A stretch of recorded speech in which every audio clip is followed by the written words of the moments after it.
Good morning, good afternoon, good evening, wherever you are located on planet Earth. It's time for the pre-market pulse game with yours truly, Dex the Algo Capitalist, aka the Vulcan, coming to you live from PulseWaveTrading.com, home of the world famous PulseWave price trigger reports that we put right in your hand each and every trading day. Welcome to Take Back Friday. It is time for Take Back Friday. You know what it is. You know how we do this. We does this.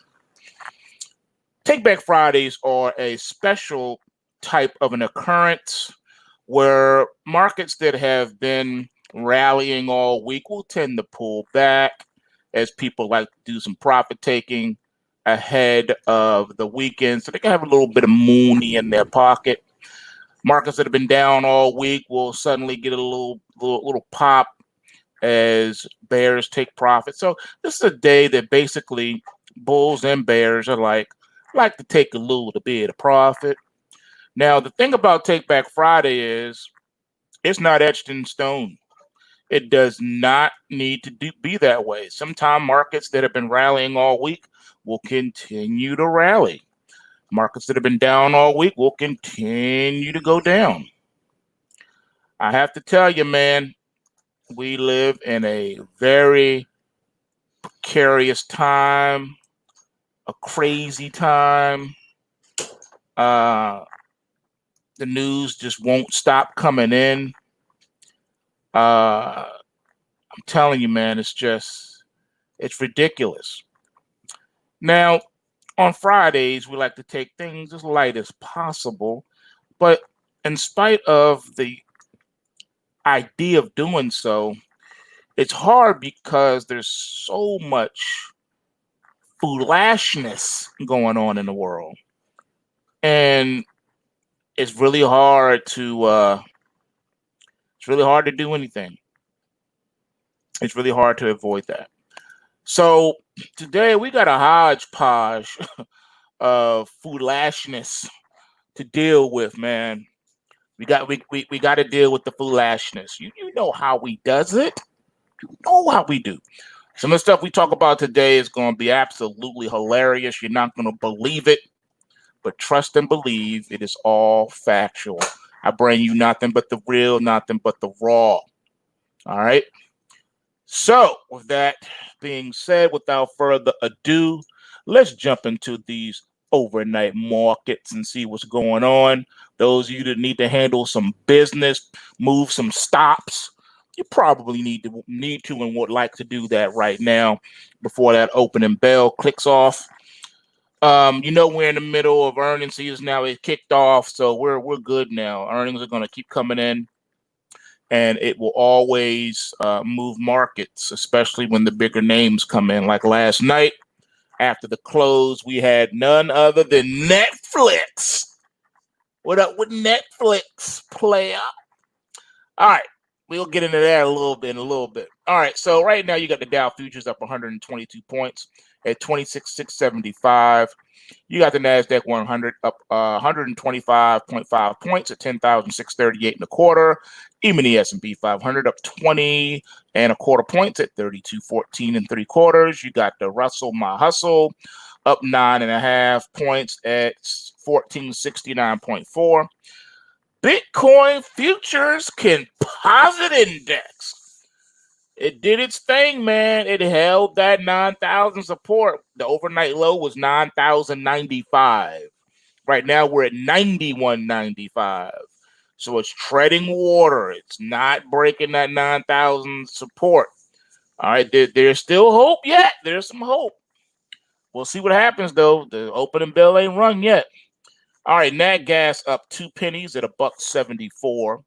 You got your crude oil. It's saying I want to play too. It's unchanged at $40.92 a barrel.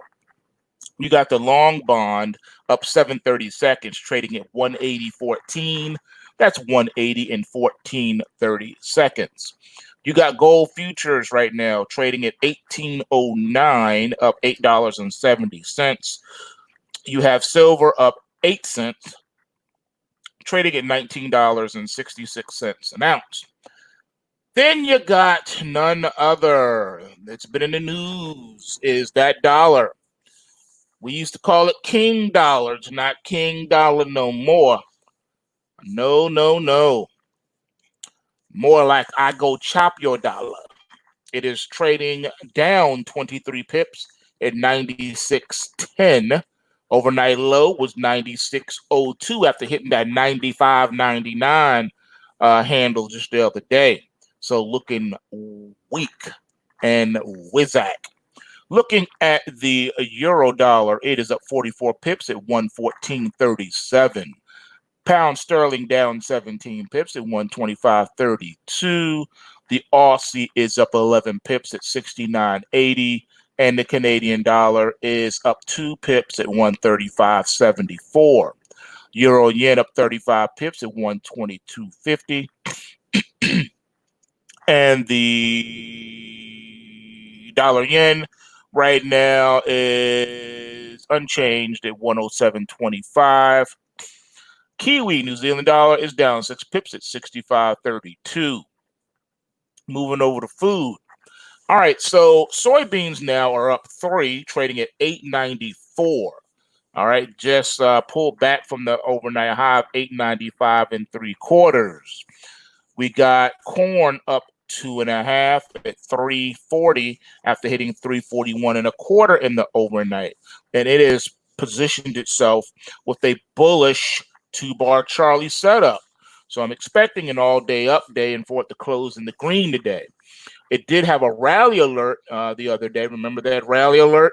Well, as you can see, we're starting to get production off of that rally alert. Again, ignore the PulseWave rallies, alerts, and crash alerts at your own peril. All right, wheat futures are up 1 1/4 at 5.36.5. All right, so that is the overnight shenanigans of the price action. Now let's take a look at the overnight news. Cracking my knuckles, let's do this. Netflix tanks on earnings miss and disappointing subscriber growth forecast. The video streaming giant stock slumped as much as 8.5% in pre-market trading, even though it added 10 million subscribers last quarter. I'm here to tell you I watched the tape as that announcement came out yesterday after the close. At one point, that market was down more than $50. Yeah, that's right. $50 down in the after hours trading. That was a mollywop of a price slide, I'll tell you that. Bulls did not like that one bit. But like I told you, we are in correction zone territory on the NASDAQ. And when that happens, you can expect not only volatility, but you can also expect more downside production from the NASDAQ. Billionaire Ray Dalio warned that rising U.S.-China tensions could escalate into a shooting war and drew comparisons with the layers before World War II. In a LinkedIn series on the changing world order, Dalio wrote that an economic war is usually a precursor to a shooting war in principle. The world's richest people poured billions of dollars into stocks at the start of the coronavirus crisis, but now they're looking elsewhere to make their money. Wait, pause. I thought that you said the rise in the stock market in the U.S. was due to Robin Hood traders. Now you're saying, oh, it was the billionaires. Which is it? We all know the truth. Robin Hood traders had nothing to do with it. They were fodder, cannon fodder for the market. It always will be that way, always has been that way. That's why 95% of all traders lose 100% of the time. Most people blow out their accounts within the first 3 months of trading.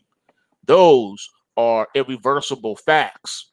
The only way to get yourself moved from the 95% into the 5% zone is by having a robust strategy, i.e., system, because this is the computer technology age. If you do not have a superior algorithm to outwit your opponents, then you will become food in this market. It's just a fact, ladies and gentlemen.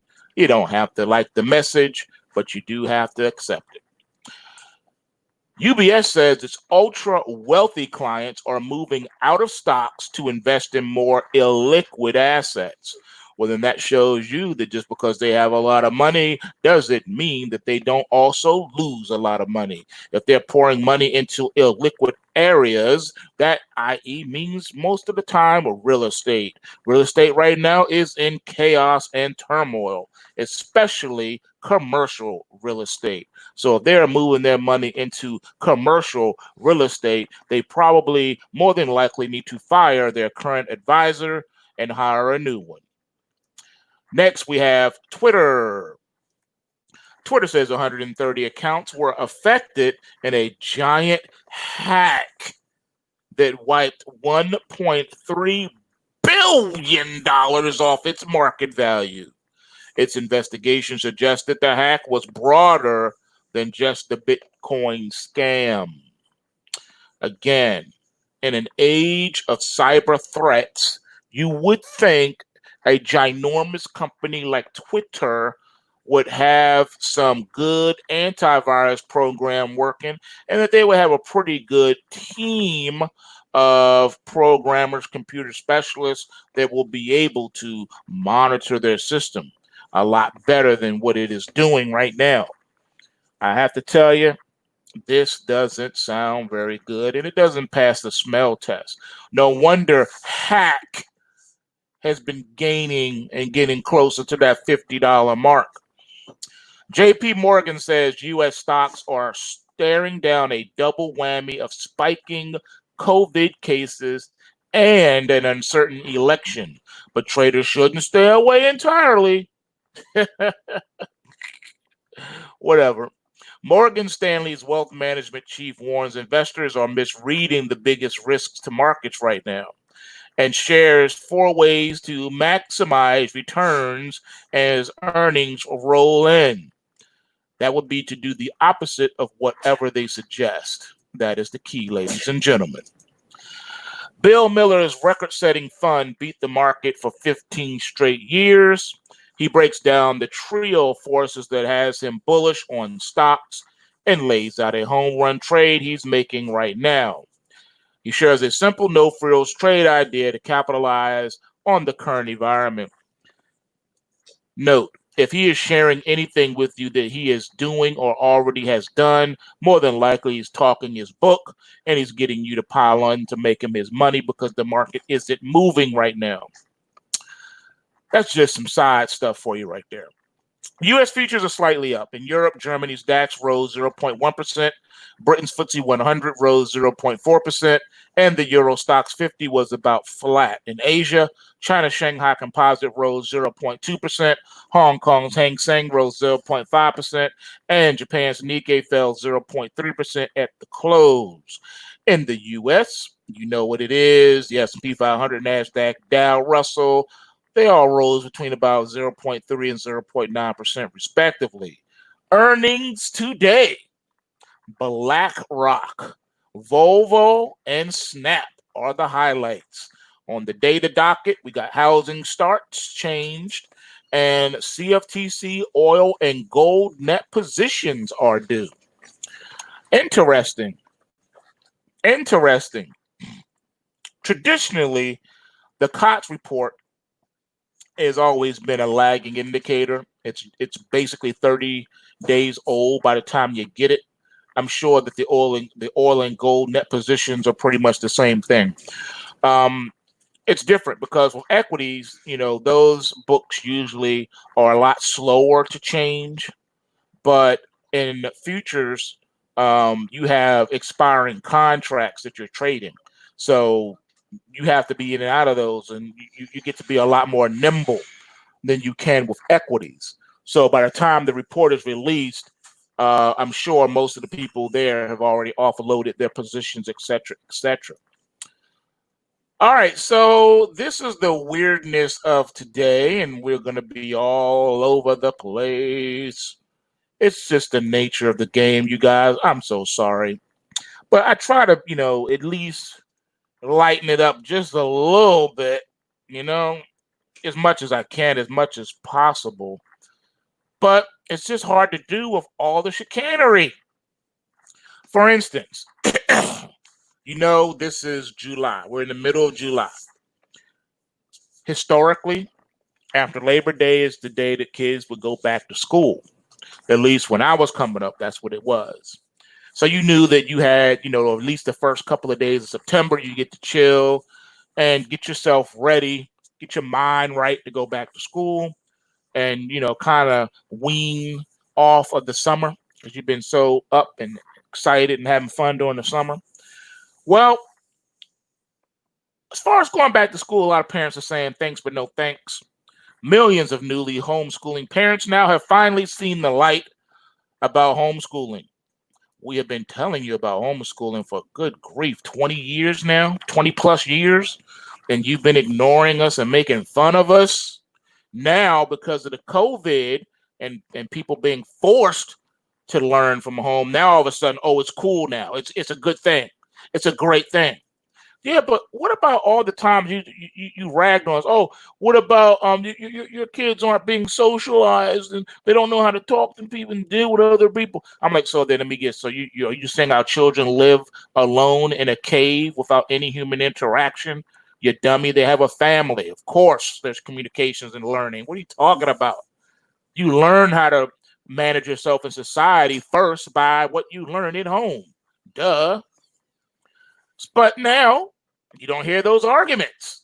Everybody was pro education from home, pro education from home. All these services start coming out, and all these technological apparatuses that help you do this and help you do that. But now that they're talking about reopening schools, and now that it's starting to hit the states in the pocketbook because they get paid per student from the federal government. Basically, the way it works is the states give money to the federal government because the federal government doesn't have any money. It has money that it gets from the states.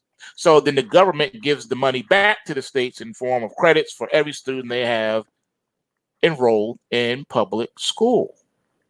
If you're learning from home, technically you're not inside of the public school building, so that could affect your money.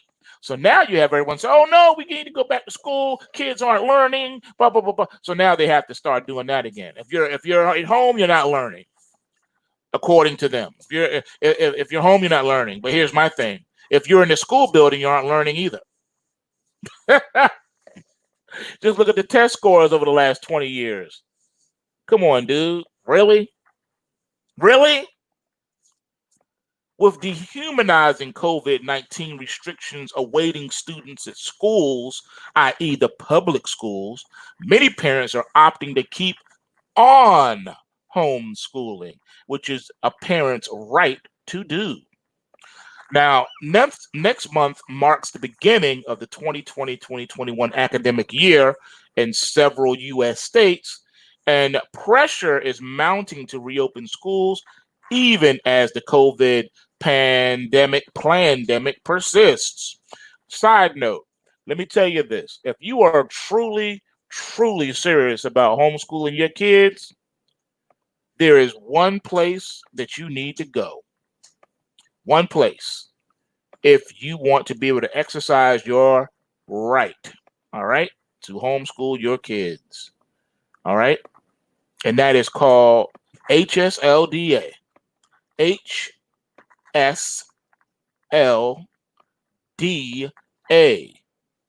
Howard, Sam, Lima, Delta, Alpha.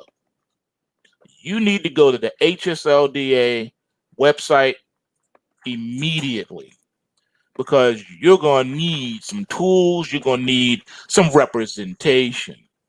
If you go to the HSLDA website and sign up and be down and join the other millions of homeschooling families who have been doing this for a generation. You won't have to worry about the states or the federal government bothering you. All right. You need to go to HSLDA. All right. I think it's .org, I believe. But if you Google it, it'll come up. Homeschool legal defense. That's what you need. All right. Big, ginormous community, all types of tools and information and education. All right. So bless yourself. Go to HSLDA and you'll know what's up. All right. A lot of stuff there for you. Different states, recognize different things, and there's religious exemption, whole bunch of stuff, all types of things. You can go in there and you can do what you need to do. All right. Moving on. Now, Florida, for example, is now considered the nation's #1 hotspot for the coronavirus. All right. There's the opening bell, last chance to handle some business and move stops. Doesn't matter if you're trading equities, futures, forex, or crypto. When that 9:30 a.m. Eastern Standard New York time bell rings, markets move. So handle your business. Do not turn profits into losses. All right. Post waivers, handle your business. All right. So, excuse me. As you know, Florida's the #1 hotspot right now for the coronavirus. Yet on Monday, the state's education commissioner issued an executive order mandating that all Florida schools open in August with in-person learning and their full suite of student services. Now, many parents are balking at back to school, choosing instead to homeschool their children this fall. Gratefully, this virus seems to be sparing most children, and prominent medical organizations such as the American Academy of Pediatrics have urged schools to reopen this fall with in-person learning.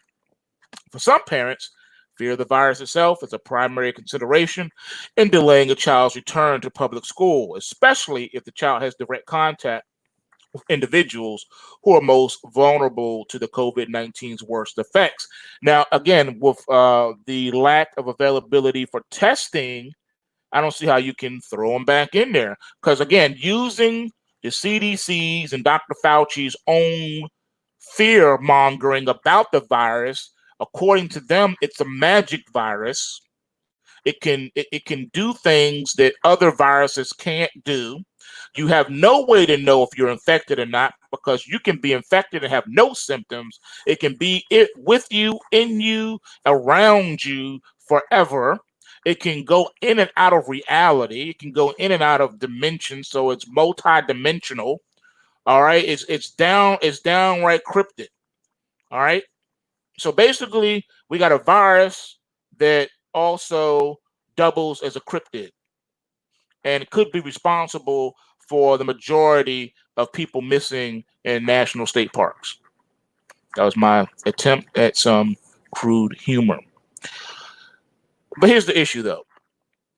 Many parents believe that it's not the virus they are avoiding by keeping their children home. It's the response to the virus.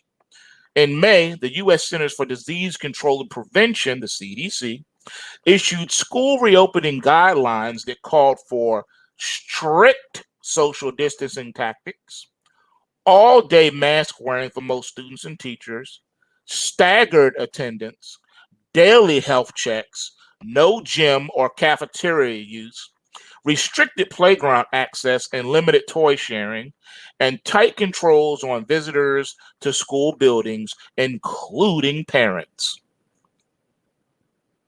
All right, now let's just let that sink in for a minute. The majority of public schools are overcrowded. The majority of public classroom sizes are overcrowded. You're trying to stuff 40 plus kids in one room. That's a lot of kids. That is a lot of kids. And according to Dr. Fauci and according to the CDC, the coronavirus is a magic virus. So even though you're wearing a mask, it could be on your book bag. It could be on your book. All right? It could be on your books because it can live on surfaces for what you say, a week, 10 days even? Really? Really? Okay, all right. I see what you're saying.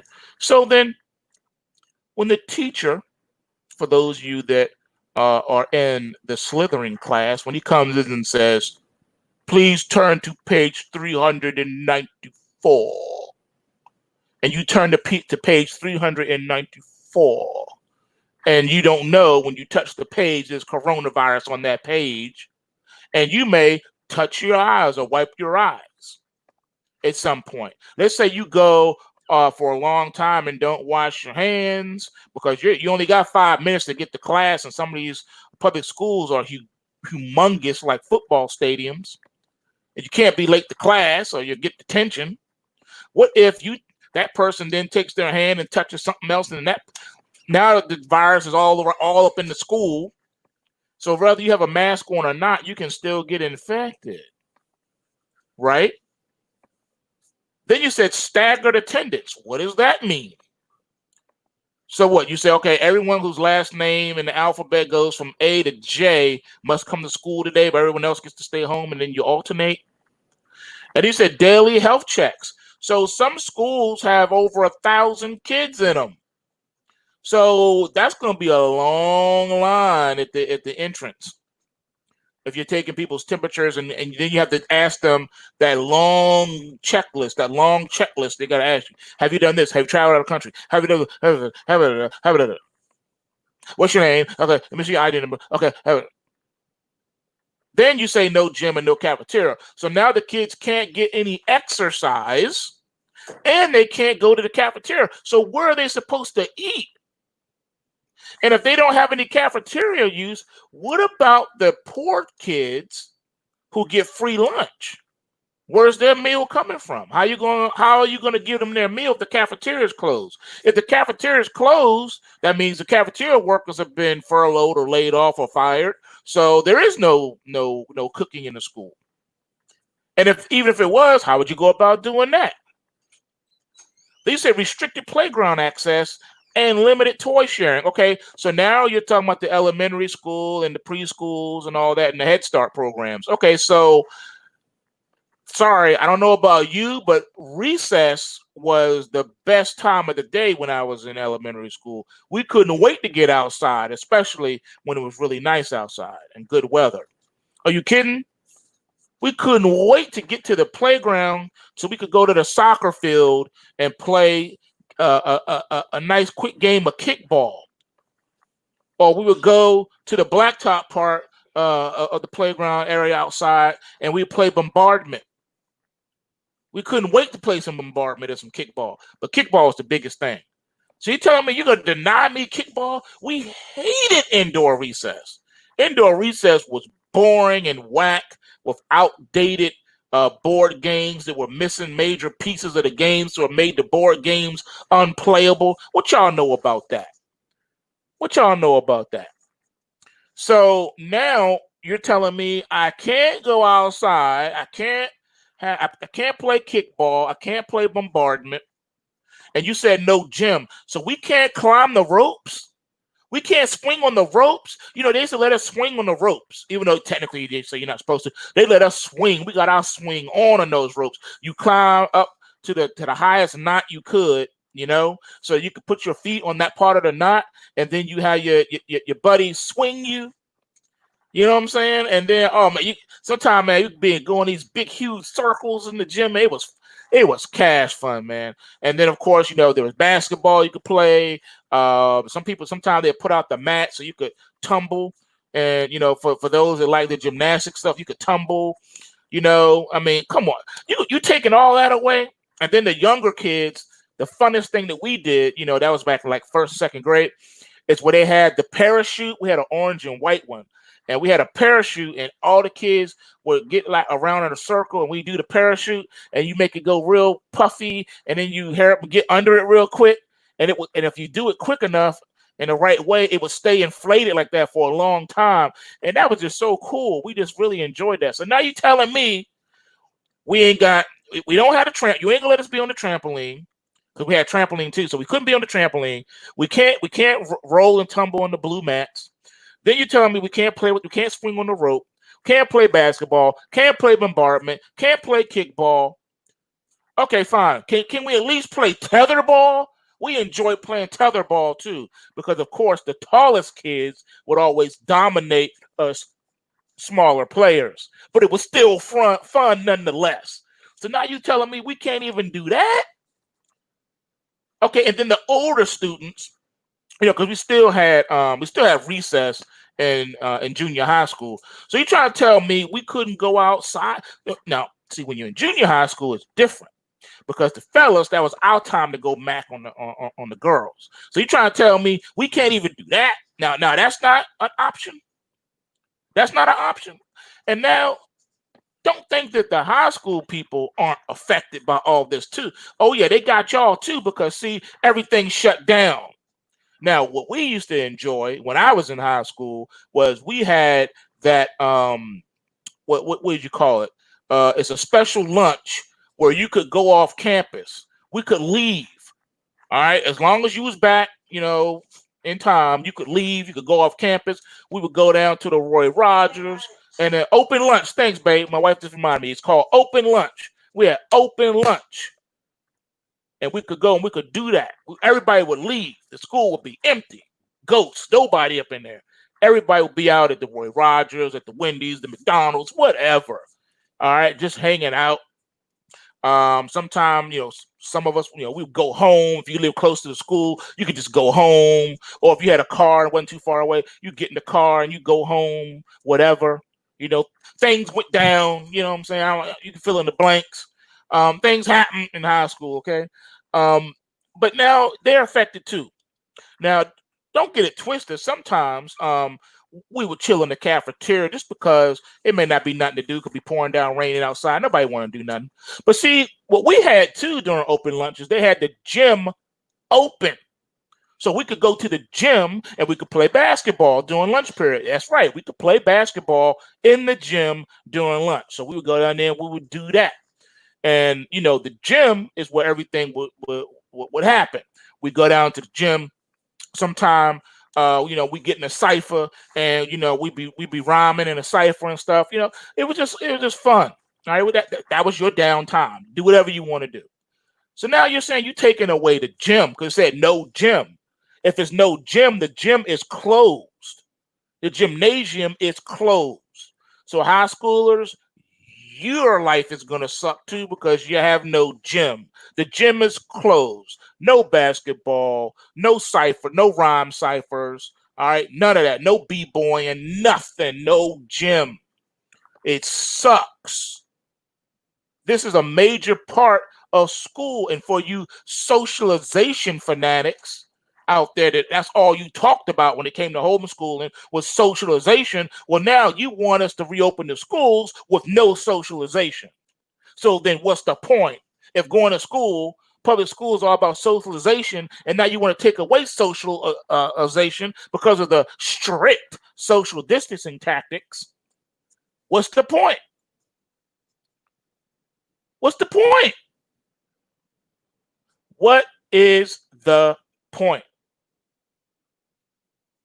Public school sucks.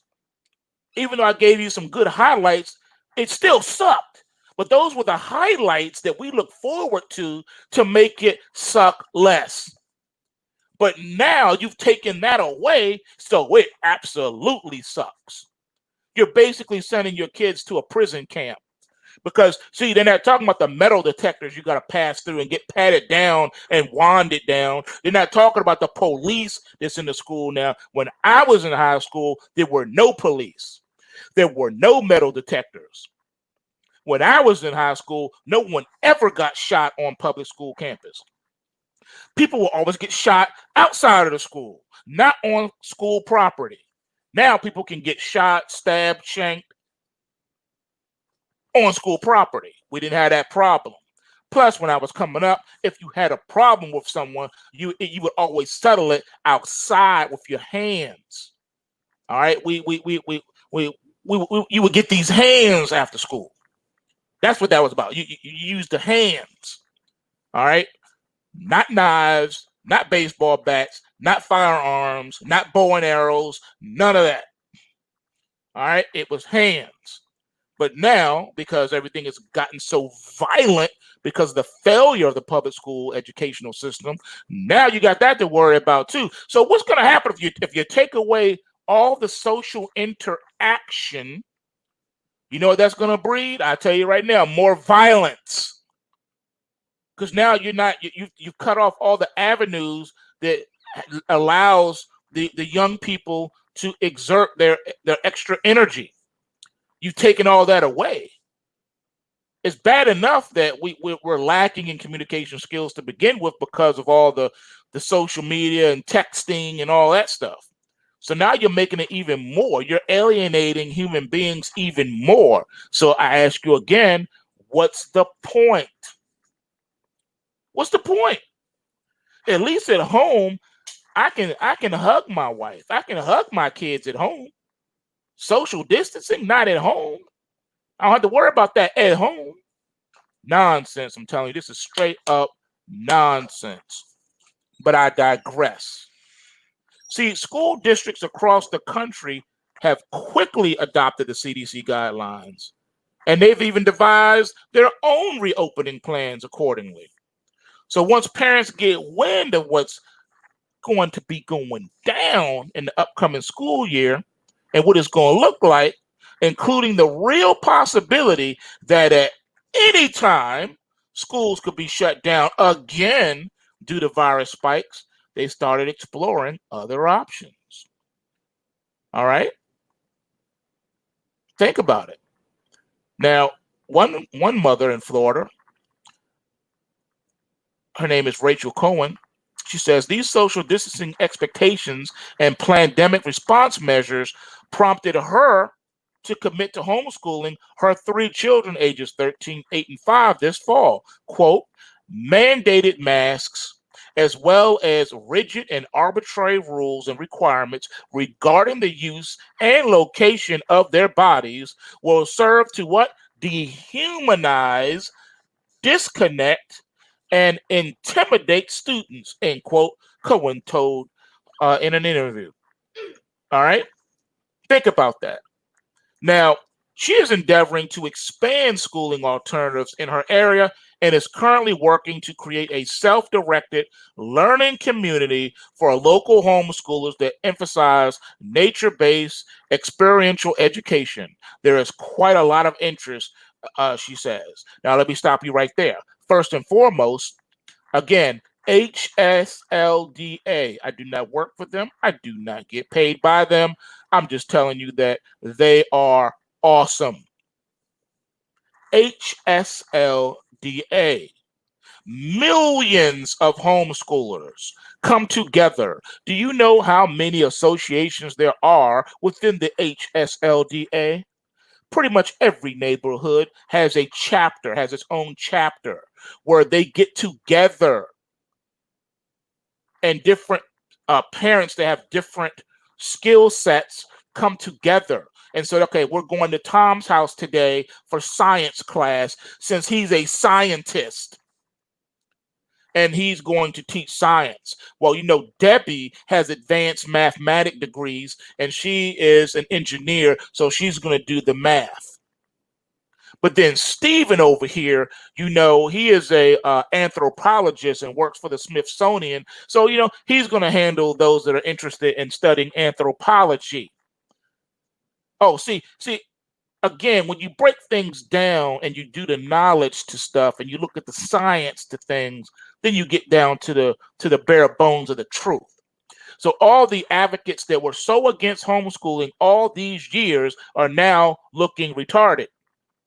Because when you homeschool your kids, they get to learn at their own pace. You will be surprised how much of an accelerated pace children can learn when they don't have all the foolishness that a public school system puts on them. Imagine studying things that you're interested in. So you say you want to be a doctor, but then guess what? We're going to design a curriculum for you that with emphasis on science, mathematics, and medicine. So by the time your kid is ready to go to school, to college, that is, university, especially when by the time they're ready for medical school, they're going to know everything. They already know all that stuff because they already learned it. Oh, you didn't know that you can learn things like that without even going, before you even get to the university? Oh, you didn't know that so-and-so is a doctor in your homeschool chapter, your local homeschool chapter? And that he even takes students to work with him so they could see him? What? Oh, you didn't know about that? You didn't know about the teaching program? Oh, you didn't know about that? Yeah, that's homeschool for you. What up, homie? You didn't know about that? Oh, you didn't know. Yeah. See, homeschoolers, they can do that. We call that field trips. All right, everybody's going to go to so-and-so today because guess what? So-and-so is a veterinarian. And for those of you that are interested in becoming veterinarians, you can go spend the day with him today. As a matter of fact, he's doing surgery on a dog today, and you get to stay there and you get to see that and ask questions and all that stuff. Oh, you really like so and so? Well, you know what? Since you are at this particular level, you're a senior now in high school. Yeah, this summer. Why don't you go and get some internship over there with Miss So and So, because you know she is over there at that law firm, and yeah, you're gonna go and you're gonna sit with her, and you get to see her in action. She's gonna explain things to you. Oh, and by the way, you can start studying for the bar. What? You mean I don't have to go to law school to take the bar? Nope. You probably didn't know that either, did you, homie? Because they don't teach you that in the public school system.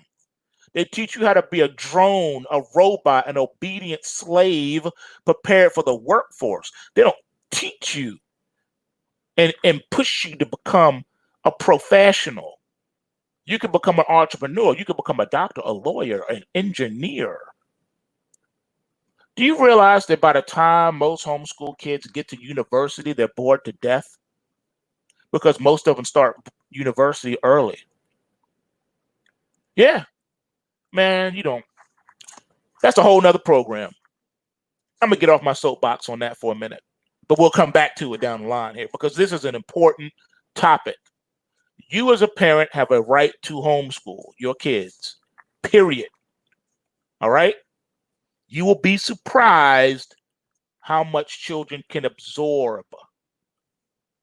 Your children can learn foreign languages. They can speak multiple languages by the time they're 18 if you so feel the need to do so. It is a shame before God that we got people coming over here to the United States from foreign lands, and by the time their children are in high school, they don't even know how to speak their native language. Because what have you been taught? As soon as you get off of the plane at the airport, as soon as you go and get and do the naturalization citizenship thing and you get your ID, you're a citizen of the United States now. What do most people do? They forget everything about their culture and their language and their customs and say, oh, I'm an American now. Like being an American means you have to have no culture, no language, and no past and no ancestry. Really? So it's a shame that most children who are born to ethnic parents cannot speak their mother language. Their parents can, but they can't. That is a shame that you have to sell out, whitewash yourself just so you can make it in the American society. Really? Don't get me started on that. However, according to a recent USA Today IPSOS poll, 60% of parents surveyed said they will likely choose at-home learning this fall rather than send their children to school, even if the schools reopen for in-person learning. 30% of parents surveyed said they were very likely to keep their children at home. Now, I understand, this is really leaning toward the two-parent household where there are two adults in the house. You see, this is more so for the females out there who are full-time moms. All right, full-time moms. I don't like the word stay-at-home mom because that gives a connotation that they're staying home doing nothing. But a full-time mother is the hardest job in the universe because mothers are shaping and scoping not only the ethics and the morality of the next generation, but they're also responsible for the education of the next generation. Did you know that? Homeschooling. You probably didn't. Now I know some of y'all gonna say, but what about our single parents? You have a different type of a struggle. I understand that. I get that. It's harder for you because you gotta go out here and work 2, 3, 4, 5, 6, 7, 8, 9, 10 jobs, and you got mad children at home, and you're just a single parent. Now, hear what I'm about to say. Just because you're a single parent doesn't mean there's not a community available for you. There's a homeschool network in all 50 states. Some states have a dozen different homeschool networks. You can still get with one of those networks. You will be surprised at what you will be able to do. If you single mom or single dad who works 9, 10, 11 jobs says I can't homeschool because I have to work. You're right. You can homeschool because you do have to work. But that doesn't mean that the homeschool network can't teach children. It doesn't mean you can't participate and enroll your children in the local chapter. Didn't think about that now, did you? Yes, they will welcome you with open arms and they will love on you hard. As a matter of fact, most people are unaware of this, but the majority of the local churches in your area are probably part of that network. So the person that you used to sit next to in church but never really spoke to, you probably need to start speaking to them because guess what? They're probably part of that homeschool network and they will welcome you and your children with open arms. Oh, no, no problem. Your child can come to my house. Just drop them off at my house before you go to work. We got this. We got you. We got you. We know you got to work, single mom, single dad. We got you. There is support there for everyone if you know where to look and find it, or even if you want to find it. So for you single moms and dads out there with multiple children in the household, HSLDA is where you would want to start. All right?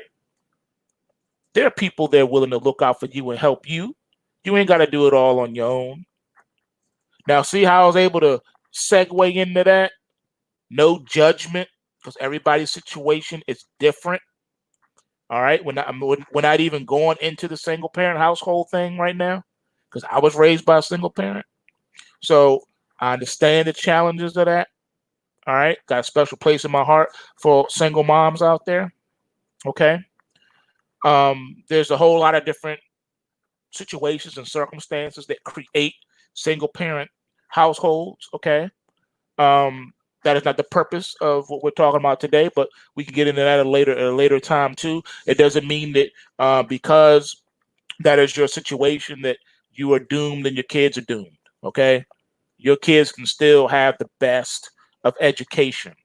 I've seen it done. I'm not telling you something that doesn't exist. I'm telling you what I've seen with my own eyes. All right. Hope for you too. HSLDA. Now, without all of this, right? While some of these parents may opt out for an online version of school at home tied to their district, many states are seeing a surge in the number of parents withdrawing their students from school in favor of independent homeschooling. See, this is where it's starting to hit the states in the pocket. From coast to coast and everywhere in between, more parents are opting out of conventional schooling this year, citing onerous social distancing requirements as a primary reason. Again, you're taking away something that is critical. Indeed, so many parents submitted notices of intent to homeschool in North Carolina last week that it crashed the state's non-public education website. Did you know that? So many parents submitted notices of intent to homeschool in North Carolina last week that it crashed the state's non-public education website. The website crashed. It couldn't handle it. The entire state is saying we want out. Other parents are choosing to delay their children's school enrollment, with school districts across the country reporting lower than average kindergarten registration numbers this summer. School officials are cracking down in response. Of course they are, because they're missing that Mooney. Concerned about declining enrollments and parents reassuming control over their children's education, some school districts are reportedly trying to block parents from removing their children from school for homeschooling.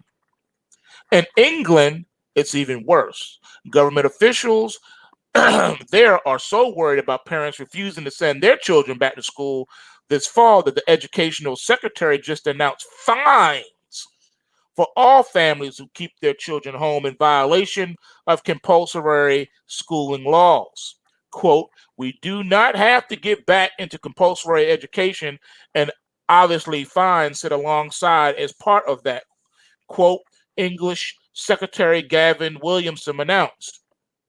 See, when school officials resort to force in order to ensure compliance, it should prompt parents to look more closely at their child's overall learning environment.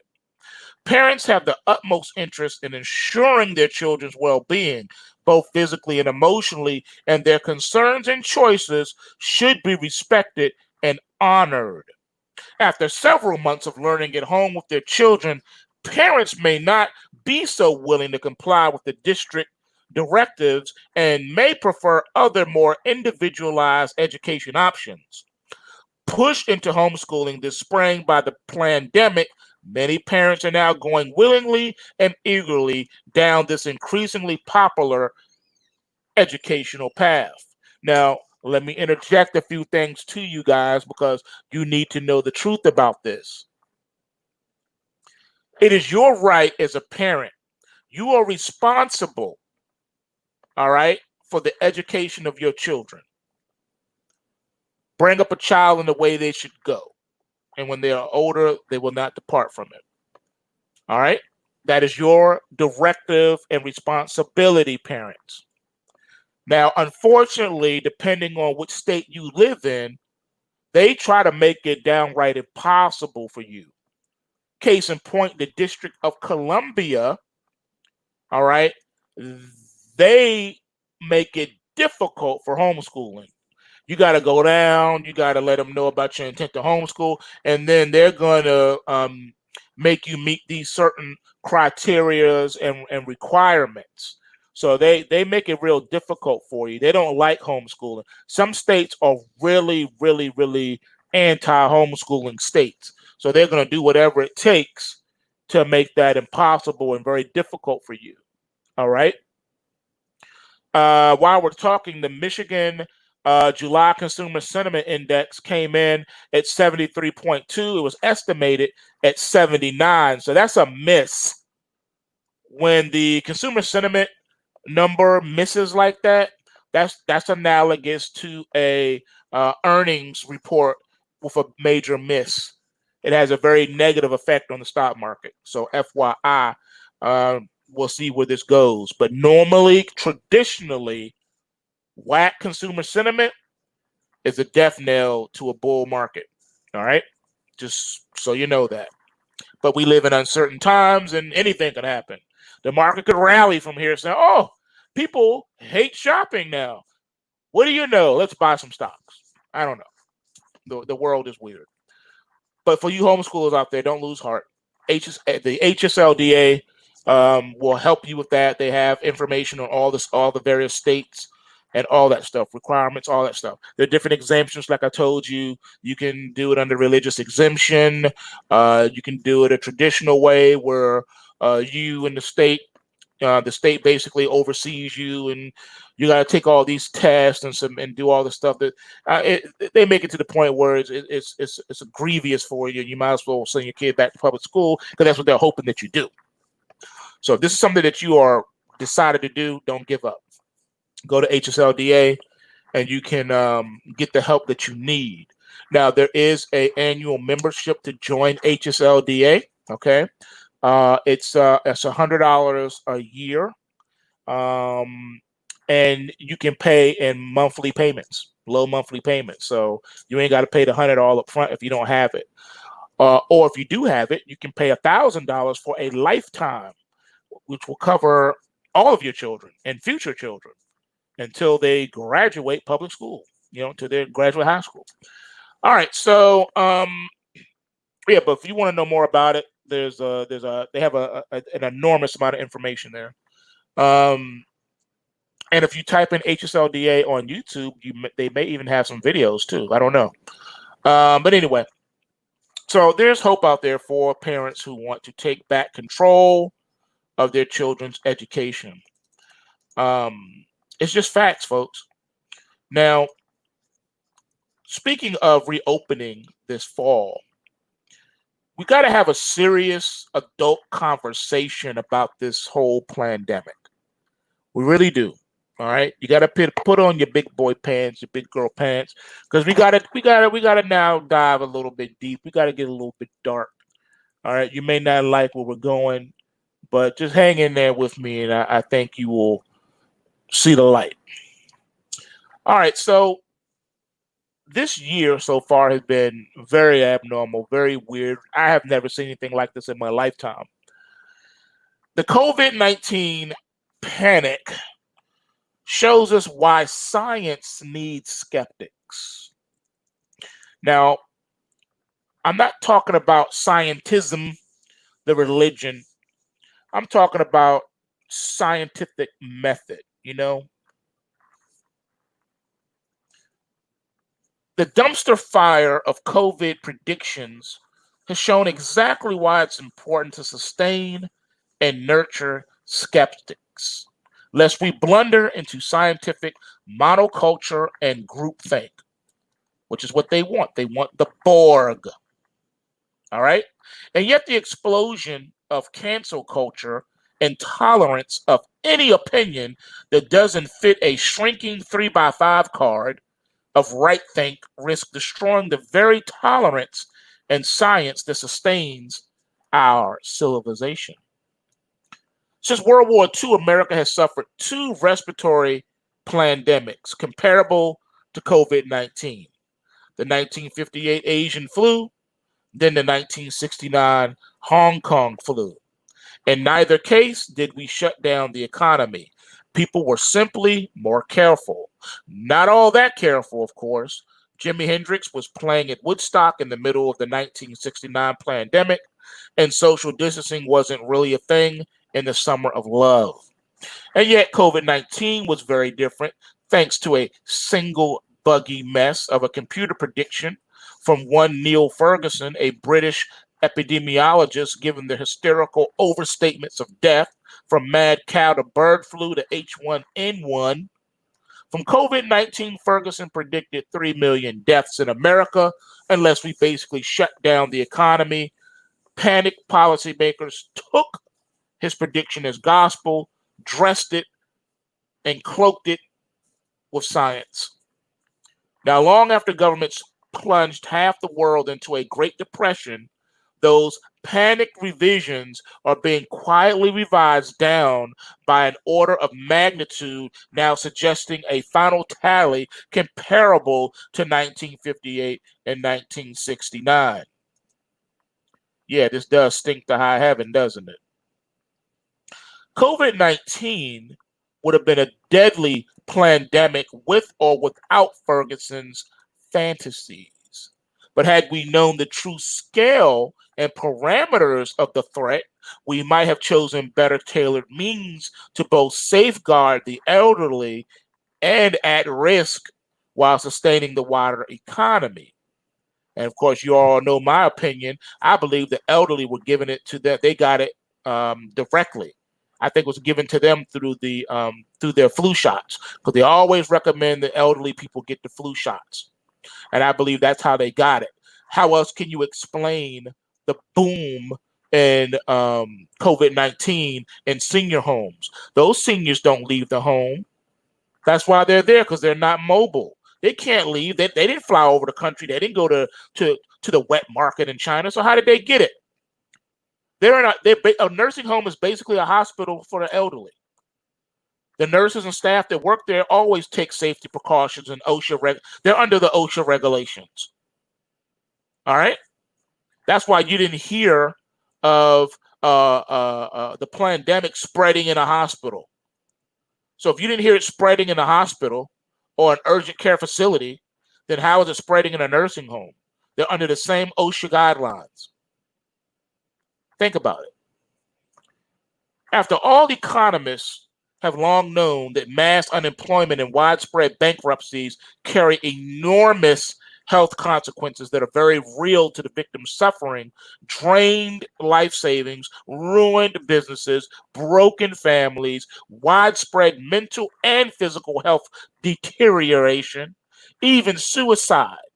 Decisions involve trade-offs and their consequences. Notice how these individuals who come up with these schemes are never held accountable for the consequences and repercussions and ramifications of the implementation of these schemes. They get to walk away silently. They get to slither away, scurry away like the little rat mice that they are. And they are not held accountable for being wrong and destroying the global economy. COVID-19 has illustrated the importance of free and robust inquiry.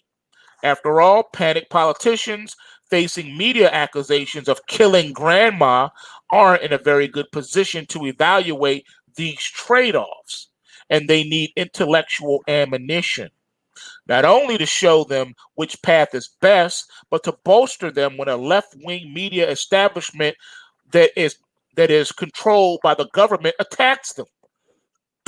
Moreover, voters need this ammunition so they can actually tell the politicians what to do. This means two things: debate that is transparent, what I've been pushing for since the beginning, and debate that is tolerant of skeptics, which I have been pushing since the beginning. And it never happened.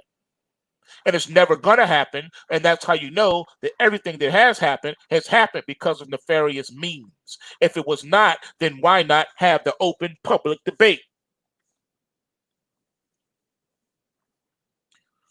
Transparency means data and computer code open to public scrutiny as the minimum requirement for any study that is used to justify policy. Again, transparency means data and computer code open source to public scrutiny as the minimum requirement for any study that is used to justify policy. From lockdowns to carbon taxes to whatever comes next. These studies must be based on verifiable facts, code that does what it says it does, and the ensuring decision-making processes must be transparent and open to the public. Heck, if I can do it every day, why can't they? Why are they held to a different standard? You're an epidemiologist. So let's test what you're saying. Why can't it be open? Why not even peer review? What's up with the peer review? Why can't we get a peer review? Why not? Whenever the Republican Party gives an address, there's always the Democratic Party response. When the Democratic Party gives an address, it's always a Republican response. So when the CDC gives an address or makes a statement, why can't they be held to the same public scrutiny and held accountable when they're wrong? Look, if your code doesn't work, then you need to toss it and find a new one. It's just that simple. There's no pride in that. Pride has nothing to do with it. If your code is inferior, you need to get a new one. Period. And it needs to be held up. Look, you better believe if I was wrong more than I was right, I wouldn't have a YouTube channel, because my YouTube channel is based on being right. The PulseWave price trigger system the reports are based on being accurate and right. So how come I have to be on point and right every single day?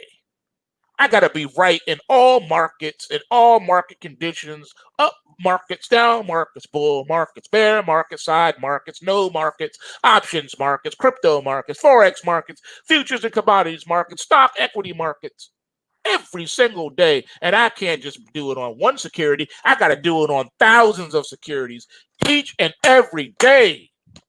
I work 12 to 16-hour days every day to make sure my stuff is on point. And guess what? You guys will let me know if it ain't. Oh, you better believe the trading room, they don't let nothing slide. They let me know. Yo, man, you may want to check that forex report. Things look a little janky. It don't look right. Oh, thanks, Brand, to my attention. Let me look at that. Okay, fix. There you go. Boom. I'm held accountable. I'm held to a higher standard. So why aren't they? When what they're doing, you can argue, is vastly more important than what I'm doing. Because if everyone dies, then no one can make money. If you're dead, you can't make money. So they're taking the public health in their hands. And not just that, it extended to the global economy. They didn't just make decisions about health, they made decisions about economics. They're not economists. So why are they making decisions that affect the economy? You see what I'm saying, folks? You see where we're going with this? It doesn't make sense. Something doesn't feel right here. Now, one former Indian bureaucrat put it well, quote, emergency situations like this pandemic should require a far higher and not lower level of scrutiny, end quote, since the policy choices have such tremendous impact. This suggests a need for democracies to strengthen their critical thinking capacity by creating an independent black hat institution whose purpose would be to question any technical foundations of government decisions, end quote. Correct, because it affects everybody. Even more important than transparency, debate must be tolerated of alternative opinions. You cannot attack someone because they have an alternative opinion. All right? You can't. Because then you are now being a hypocrite. You're pushing tolerance, but only when it applies to your opinion. We should practice tolerance. You don't mean that. You mean tolerance toward your opinion. This means ideas that are wrong, offensive, or even dangerous have to be tolerated and even celebrated. By all means, refute them. Most alternative hypotheses are completely wrong. That's why it's called a hypothesis. So it shouldn't be hard to simply refute them without censorship. Why are you censoring people? Because they are taking issue with a hypothesis. A hypothesis is an unproven theory. That's why it's a hypothesis.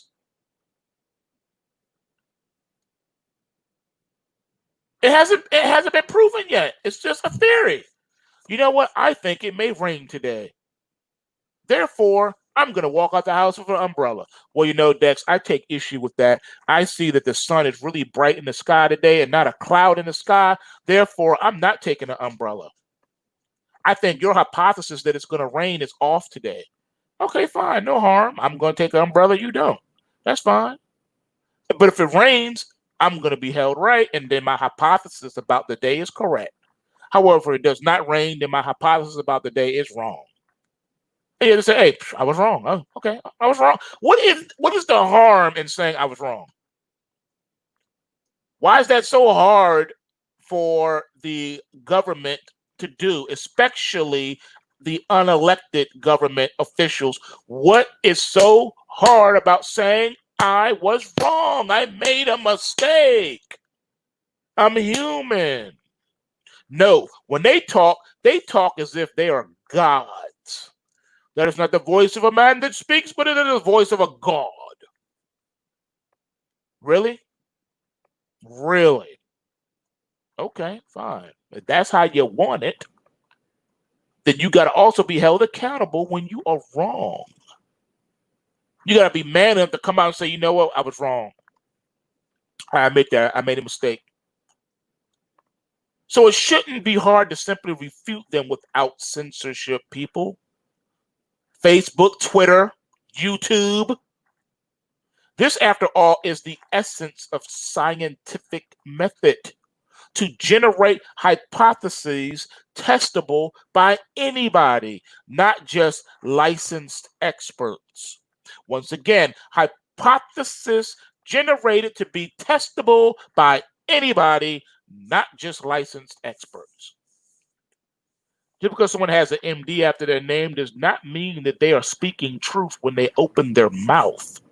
It does not mean that they are no longer capable of lying or capable of deception. They are not immune to deception.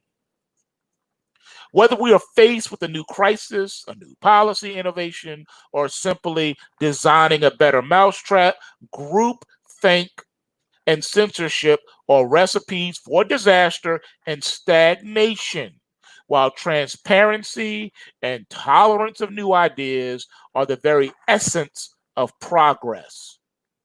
Indeed, it is largely this scientific tolerance that allowed us to rise up from the long, brutal darkness of poverty. As Francis Bacon observed 300 years ago, innovation and new knowledge do not come from prestigious learned insiders. Rather, progress comes from the questioner, the thinker, the skeptic. Quote, the industry of artificers maketh some small improvement of things invented. And chance sometimes is experimenting maketh us to stumble upon somewhat which is new.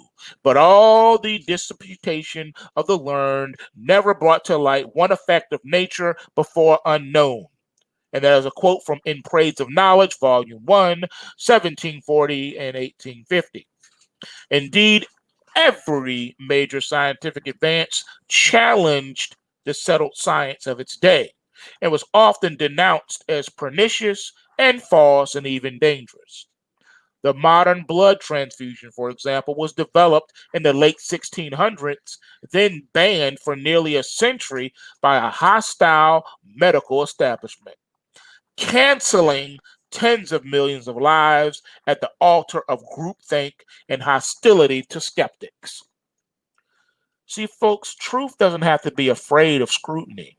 Truth will stand on its own, period.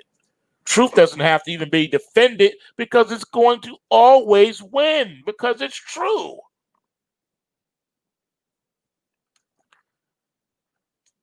It's it's comforting to know that our problems are old ones, and also encouraging that our solution is both time-tested and simple. The answer? Transparency and tolerance. After all, the very reason our culture elevates scientific method is because it is built on a millennia long evolutionary battle of ideas in which theories are constantly tested and retested in a delightful, endless search for ever better understanding. This implies there's no such thing as settled science. The phrase itself is contrary to the scientific method. In reality, science is not some billion-dollar gleaming palace in Bethesda. Rather, it's a gnarled mutant sewer rat that takes all comers because it's been burned, cut, run over, crushed, run through the wood chipper, and survived. That ugly beast is our salvation, not the gleaming palace where we bow down to whichever random guy has the biggest degree in the room. Only with free inquiry for the most unpopular, offensive, dangerous, and yes, wrong ideas imaginable does that power sustain. And if we break that, we can expect a series of rapid catastrophes that, like failed golden ages of the past, return us to the nasty, brutish, and very short lives that have been humanity's norm. Whether pandemic, climate change, institutional racism, or whatever the new crisis that conjures text, We have a fundamental right to tenaciously defend the transparency and tolerance that constitutes science itself so that it remains among humanity's crowning achievements and so that we preserve this golden age that would astound our ancestors. You know, you don't forget the things that you did that made you successful. You need to continue the things that made you successful. You don't start bugging out all of a sudden because you got successful. You don't get tired. You don't get weary. You don't get lazy. Because you know what, you guys? This is what led to the civil unrest that we're looking at right now. All of this led to the civil unrest. In contrast to most other developed countries, the first wave of the COVID-19 has been suppressed in the United States. Both at the federal and state level, institutions are failing. Protests against COVID-19 measures and against racism reflect a lack of trust in U.S. institutions that predates the outbreak of the virus.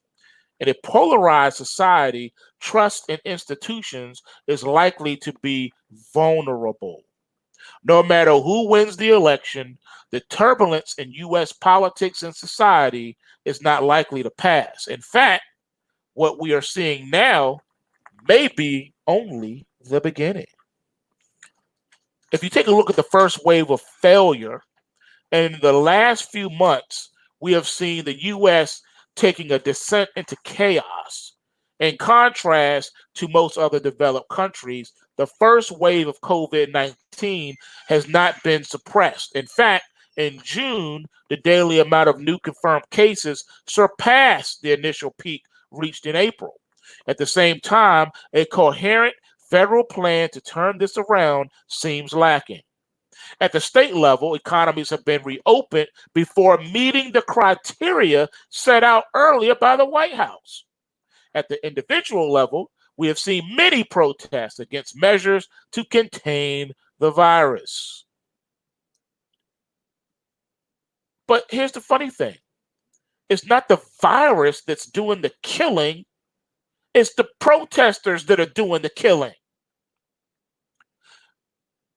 So all this talk about virus and reopening, meanwhile, protests of another nature have taken over the streets. The endless series of police killings finally sparked a national outrage when images of the Minneapolis police murdering George Floyd was seen around the world. That's right, it was televised. Of course, this was nothing new. In fact, over the years, many Black Americans have lost their lives at the hands of the police, and even more have lost their lives at the hands of each other. In most cases, the police got away with it. However, in this age of smartphones with cameras and social media, white Americans finally saw what Black Americans experience. But it don't stop there. Again, the smartphones have captured police killing Black people, but where were the smartphones when Black people are killing Black people? The majority of those murders go unsolved. No smart camera out on that one. Earlier during the corona crisis, the second rate U.S. censorship of Black Americans was evident in the asymmetric impact of the COVID-19 that was noted in the April monthly outlook. According to CDC data, Black Americans have a COVID-19 associated hospitalization rate almost 5 times that of white Americans, adjusted for age. In fact, for Native Americans, this ratio is even higher. Living conditions, work circumstances, and healthcare inquiries put several ethnic minority groups at increased risk during the COVID-19, according to the CDC. That still doesn't make any sense. Basically, what you're saying is that you created a virus that only really affects people of color. That should tell you everything you need to know. Then there's the other debate, V or W. Now, in sharp contrast to the whole wide broadcast of civil unrest, Stock markets have rebounded rapidly, and the economic data for May and June suggests that the real economy is following. However, we should note that the recovery in the stock markets did not start until after the Fed had cut rates to zero, announced QE Infinity, and launched its special lending facilities.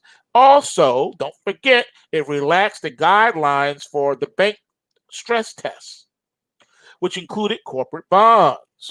The recovery in the real economy follows a sharp contraction caused by the outbreak of COVID-19 and the lockdown that followed. The decline in economic activity in March and April was so steep that it caused both Q1 and Q2 GDP growth to be negative. The rebound we are now seeing is simply the effect of opening up the economy again.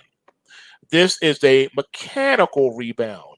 And as we are now seeing, it's simple the effect of opening up the economy again. So the mechanical rebound is explained this way. It's fake, plain and simple. We will have to wait until Q4 before we could see demand fluctuations determine GDP growth again. Then we will see how much damage really has been done if they don't find a way to massage those numbers as well. Hint, hint, wink, wink. Now, at the moment, there is this sharp contrast between the economic data and stock price levels on the Bloomberg screens and the images and discussions on TV. Big difference. Note that both types of protests we mentioned against COVID-19 measures and against racism reflect a lack of trust in U.S. institutions that predates the outbreak of the virus. In fact, data collected by the Pew Center showed that trust in the federal government has fallen, collapsed since the mid-1960s. Say that again. Trust in government has collapsed and been in a phase of collapse since the mid-1960s. In terms of economics, institutions are not working for Americans. Institutions are not working for Americans. Institutions are not working for Americans. Unless you are one of the 1%, well, in terms of civil rights, institutions have failed Black Americans and Native Americans in particular. And I will venture out to say that the institutions have failed all Americans, period. White, black, brown, yellow, green, purple, doesn't matter. We live in a fallen, failing, corrupt system. That leads us to the polarization effect. In a polarized society, trust in institutions is likely to be vulnerable. U.S. politics has become polarized. Today, liberals vote for the Democrats and conservatives vote for the Republicans. This was not always the case, however. In the 1950s, there were liberals and conservatives in both parties. In fact, while many millennials regard the Democratic Party as a beacon of political correctness, this party was a broad coalition that included Southern segregationists and white supremacists. That's what segregationists equal until the 1960s. All right, Democrats were white supremacists and Southern segregationists up until the 1960s. Also, both in the Senate and the House of Representatives, a higher percentage of Republicans voted for the Civil Rights Act of 1964 than Democrats. Once again, there was a higher percentage of Republicans that voted for the Civil Rights Act of 1964 than Democrats. Who's the Uncle Tom now, Black Democrats? You are hanging with the so-called white man that voted down the Civil Rights Act and is now taking the knee, pretending to be on your side. Didn't you know that the white witch is cunning? The white wizard is cunning. You didn't know that? You let Creamer Wormtongue convince you that they are the good guys while the Republicans were the ones that actually voted for your rights in the first place? However, when Southern Democrats started to switch to the Republican Party after the Civil Rights Act, Northern liberals switched to the Democratic Party, and this led to the sorting of liberals and conservatives between the two parties. Subsequently, the two parties were also sorted by race, religion, and geography. This sorting process was a prelude to the polarization between the two parties. Political affiliation became part of someone's identity. This also led to an increased aversion to the other party. The tone between the left and the right has become increasingly hostile. In light of this, the polarization that we have seen in recent years is not caused by Trump. Rather, it is the other way around. The election of Trump is a consequence of this historical process. Polarization is what made the Trump election possible. Moreover, polarization is even visible in opinions about the coronavirus outbreak. With a lack of direction from the federal government, this makes a coherent national policy to get the outbreak under control very, or in some cases, extremely difficult. However, this is only the beginning. The question is, where does the U.S. go from here? If President Trump is reelected, he will be at the wheel for 4 more years. But this time without any restrictions imposed by concerns about reelection. If Biden takes the White House, federal policies will shift to the left again. For more details about that, all you need to do is re-examine Obama's office. Look at his administration. Look what he accomplished. But will this lead to renewal, trust in institutions? Perhaps for some on the left, but what about the rest? In a heavily polarized country, there is little common ground. Meanwhile, if right-wing populism is expelled from the White House, this does not mean it is going to disappear. It will only reorganize. Hopefully, in the political arena, but we could also see another boost to violent right-wing extremism.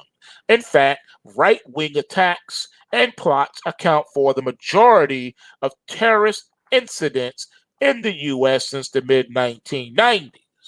In the last 6 years, this has grown substantially. So no matter who wins the elections, the turbulence in U.S. politics and society is not likely to pass. In fact, what we are seeing now may only be the very beginning. Now, when it talks about the right-wing terrorist activity, they're really pointing you in the direction of the bombing of the abortion clinics. To set the record straight, just in case no one has already, the bombing of abortion clinics is not of God. It is not in the Bible. It is nowhere in the Bible. Nowhere in the New Testament did you see Jesus command his disciples or his apostles to take up arms against the unsaved. He did not say, yo, go blow up that abortion clinic down the street there. Hey, you take Barnabas with you, and y'all go and you blow up the bar down the street. Oh, and you, Peter, you go and you blow up the nightclub and the strip club. You won't find that in the Bible. Jesus never commanded his disciples to do that. The only commandment he gave them was to spread the gospel, to speak words, to speak life over people, not death. So people using religion and using the Bible to justify blowing up abortion clinics are insane. And they're not acting in the spirit of the Most High. So I just had to put that out there for you too, so you can know the get down on that. All right. So people doing, ridiculous things in the name of that, of the Bible or religion, they're bugging. The Bible doesn't teach that at all. On a lighter note, this one is quite funny. Department of Justice busts Texas man using $1 million PPP loan to trade crypto. The Government Accountability Office, GAO, warned in June there was a significant risk of fraud for Paycheck Protection Program loans. GAO said, which oversees spending for the CARES Act, a number of loans approved, the speed with which they were processed, and the limited safeguards, there is a significant risk that some fraudulent or inflated applications were approved.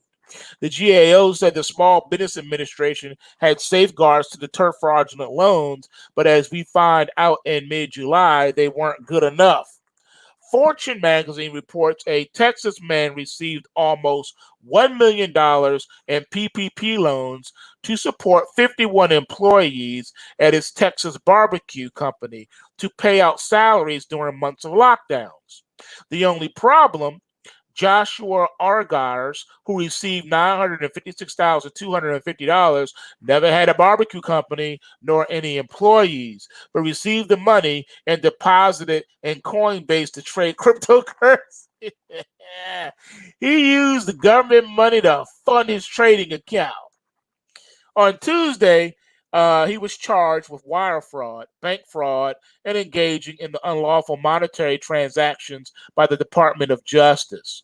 The DOJ didn't specify how they detected the fraud, but suggests something was amiss when he noted on PPP forms he would pay 51 of his fictitious employees $90,000 a month.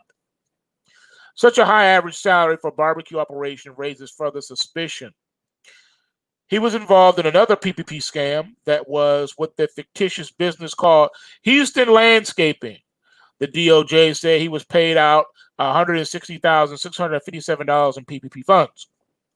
There was no mention of what cryptocurrencies the Texas man bought or how frequently he was trading. During the PPP disbursements period, he outlined how some Americans who received Trump stimulus checks were taking the money and using it for securities trades. Wow. The rise of day traders, as Goldman strategists have recently pointed out, could explain the surge in small trades over the last several months. It seems like President Trump's CARES Act partially funded the boom in day trading during the pandemic, with NASDAQ at new highs. Well, mission accomplished, Mr. President. All right, first and foremost, receiving government money or money, period, under false pretenses is a felony. So just anyone who's thinking about following those footsteps, that is a felony. All right. You do not obtain money under false pretenses with the government. All right. They have a lot of checks and balances and they will catch you. All right. He probably got caught, not just because of the ridiculous information he put on his form, but don't forget, he started trading. And to my understanding, the place he went to, what was it, Coinbase, it said here? Don't they report to the federal government? So he played himself twice, and he got caught. Now, for those of you who are receiving the extra $600 a month in unemployment, that's a different story. That's your money. You can open up a trading account and do whatever you want to with it because it's your money. But the reason why this guy got jammed up is because he lied, said he had a company he didn't have, and so he said he had employees he didn't have. So what he did was, he committed outright fraud. So that's why he got pinched. So don't do that. All right, let's see what else we got funny to end. I like ending on a good note if I can. Oh, here's another good one. This is funny. All right. Paranoid travelers are buying hazmat suits for planes. So if you're thinking about getting on a plane, they got a hazmat suit for you. Outlandish. With face masks now mandatory on many North American flights, a Toronto-based technology startup has designed a custom hazmat suit to be worn on planes and in public areas. VYZR Technologies specialize in developing and building protective equipment, including the new Bio VYZR, a stylish biosuit fitted with a powered air purifying N95 respirator and anti-fogging windows. The new suit resembles a plastic bubble worn by Jake Gyllenhaal in the 2001 movie Bubble Boy. The $250 futuristic bubble is made with neoprene, marine vinyl, and ripstop. It's waterproof, and the respirator technology has a battery life of 8 to 12 hours on a single charge. According to Bloomberg, the company has already had 50,000 pre-orders and raised $400,000 from paranoid flyers, with the first round of deliveries expected by the end of July. Self-isolation with social distancing. Unbelievable. Are they even going to let them allow that on a plane? All right, Yazin Al-Kazi, the co-founder of VYZR Technology, said, when the COVID-19 outbreak happened, we realized that in a perfect world, everyone will have access to a powered air purifying respirator. He said his Bio VYZR is an affordable respiratory device similar to ones worn by firefighters, medical workers, and people in pharmaceutical labs. We've taken a product usually limited to healthcare and industrial settings that typically is priced around $1,800 and adapted it to the accessible to the public. He said doctors, dentists, hairstylists, and long-haul travelers had ordered the new respirator, adding that a lot of interest has been coming from education facilities ahead of the fall semester. And as early as late February,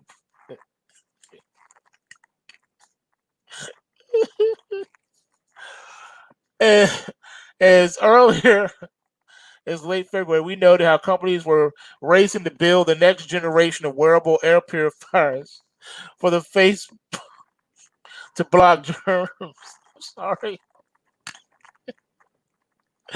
Oh my goodness, I can't believe it.